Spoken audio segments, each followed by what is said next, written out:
Deep in the basement of our house, there's a closet I'd like to convert into a storage closet. So I'd like to convert it from sort of a regular closet with a hanger and a place to put clothes to a system of shelves to hold standardized storage boxes. And this is the first step of moving my pit of an office into this back room. So the first thing to do was to clear out what was in the closet, which was some coats we don't use much, and a dresser that doesn't have anything in it. Then I can do a little bit of demo and patch and do a little painting, and it's ready for the closet system. Now what I've come up with is to have shelves as slats or strips and have the structure for those shelves also be strips. So I've made it so that all of the strips are 3 inches wide. So I can start the project by cutting out all of the strips. And I've got a sort of leftover 4x8 sheet of birch plywood, and I cut that into strips. Then I cut a second sheet of birch plywood into strips. This second sheet I cut in half first because I was finding it too hard to cut strips off of a full sheet of plywood. First I needed 4 pieces for the vertical structure. So I laid those out. Now originally in the design I had the horizontal shelf structure connecting in a notch to the vertical section of the structure. And the more I thought about it, the more this just didn't seem like a very good detail. It let the horizontal structure holding up the shelf sit directly on a horizontal piece of the vertical structure, but the actual connection didn't make a whole lot of sense. I thought about doing a biscuit, but I realized the biscuit joiner isn't going to fit in the little cutout. And I thought about doing screws from the opposite side of the horizontal structure into the horizontal structure. And this didn't make a whole lot of sense either because I could see the screw heads splitting the plywood apart. So what I realized was that I needed to do a more traditional wood joint and just do a mortise and tenon, because that's really what this wanted to be. So after getting all set up and all ready to cut out these notches on the radial arm saw, I decided to stop and make mortise and tenon joints. So I cut out all of the short horizontal pieces of structure and made the mortise and tenons at one end of each of those pieces.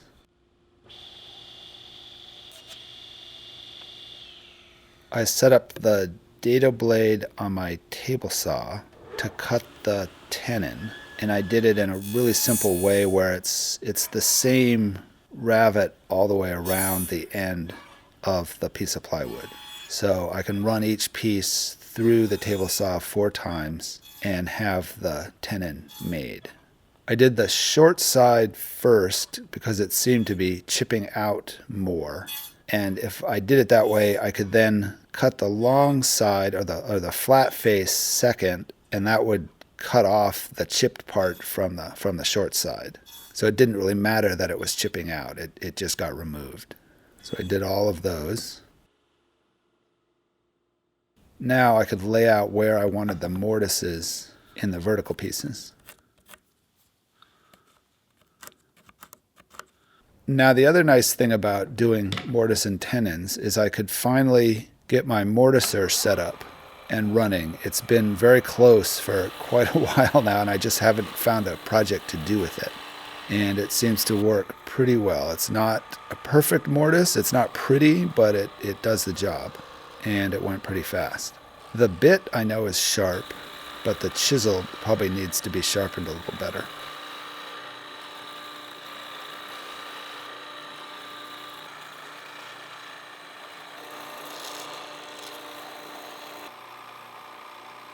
Then I cleaned out the mortise, really just scraping the bottom to make the bottom flat.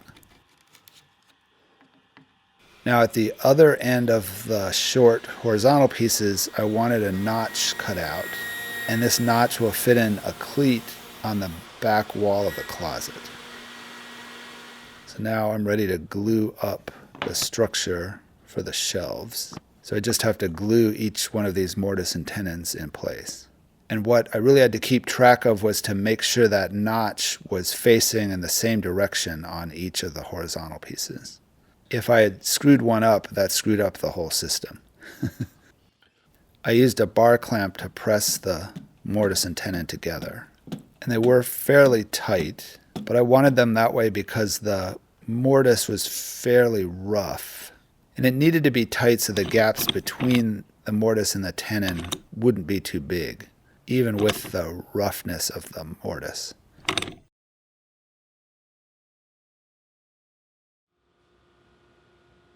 Then once they were dry, I could trim the ends down and get everything squared up and flush.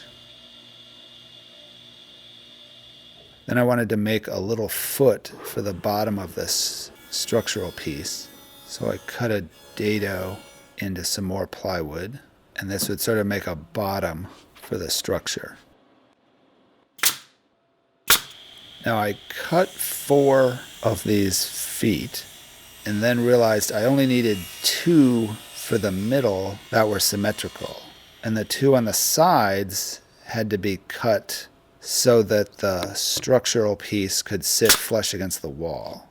So I had to cut off one side of those. And then in the end, just because of the way the closet is, I cut off the entire bottom of one of these because it sits on the baseboard. Then I could attach the side pieces of structure. Now I needed to make the cleats that would go on the back wall, and I used the scrap pieces from the project. And I needed 6, and I managed to find 5. The 6th scrap piece I had to make out of scrap pieces, or thinner scrap pieces. And then into these I want to cut a notch that will fit into the notch on the structural piece that I made. I think in the end, looking back on this design, it ended up being more complicated than I think it needed to be. But I think a lot of this was so that the layout in the closet would go smoothly. Like cutting all of these notches really isn't necessary. And in fact, even the side structure that you can see isn't really necessary. Those pieces along the side could have also just been cleats attached to the wall.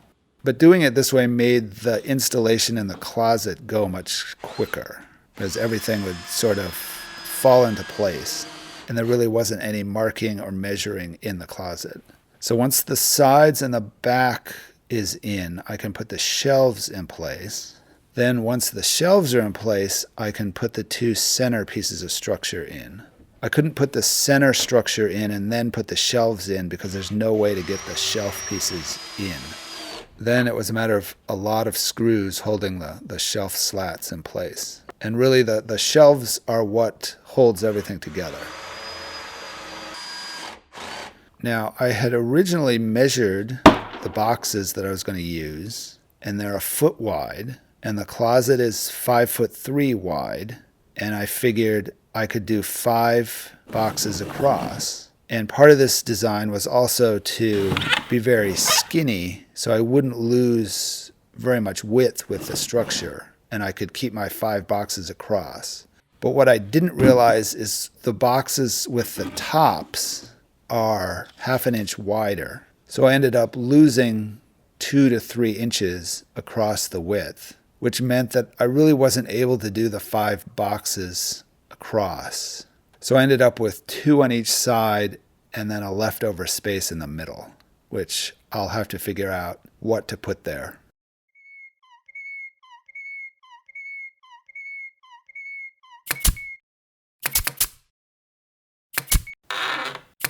Thanks for watching.